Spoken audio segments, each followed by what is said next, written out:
আপনারা কেউ ৭১ দেখেন নাই, কিন্তু আমি ৭১ একজন বীর মুক্তিযোদ্ধা। আমি যখন আমার মুক্তিযোদ্ধার সার্টিফিকেট জমা দিয়েছিলাম মগবাজার অফিসে, আমি বিএনপি কর্মীকে আমার সার্টিফিকেট আর ফিরিয়ে দেওয়া হয় নাই। আমি কিন্তু পরিত্যক্ত একজন মুক্তিযোদ্ধা। আমি ৭১ দেখেছি।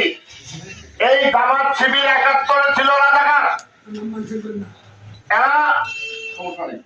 এরা এই দেশের হাজার হাজার মানুষকে পাঞ্জাবিদেরকে হত্যা করেছে, বহুত মুক্তিযোদ্ধাদেরকে হত্যা করেছে, বহুত মা বোনের ইজ্জত লুণ্ঠন করেছে পাঞ্জাবিদেরকে দিয়ে, বহুত ৩০,০০০ মেয়ে প্রেগনেন্ট হয়ে লজ্জা তারা আত্মহত্যা করতে বাধ্য হয়েছে বাংলাদেশে এই জামাত শিবিরের কারণে।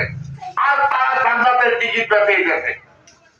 আপনাদেরকে বলতে হবে, আমরা কিন্তু ৭১ দেখেছি, তারা ৭১ দেখেন নাই, তারা জানেন না। আমরা জানি এই জামাত শিবিরের প্রতারণায় এই জামাত শিবিরের ৫০০, ১,০০০, ২,০০০, ৫,০০০ টাকা খেয়ে কেউ কিন্তু এরা স্বাধীনতা বিরোধী, এরা এই দেশের স্বাধীনতা চায় নাই, এদেরকে এই দেশের কোনো ভোট দেওয়ার কোনো ইতিহাস কোনো বাঙালি নাই। কারণ এরা পাঞ্জাবিদের লোক, এরা পাঞ্জাবিদের সাথে ছিল, এই দেশের মানুষের ক্ষতি তারা কোনোদিন তারা ভালো করতে পারে নাই, আর এখনো পারবে না। আমাদের তারেক রহমান এই প্রতিশ্রুতি দিয়েছে, ইনশাআল্লাহ আমি আশা করি আগামী দিনে বিএনপি ক্ষমতায় গেলে ইনশাআল্লাহ আমাদের ১৫ আসনে এই বক্তৃতাই হবে ইনশাআল্লাহ।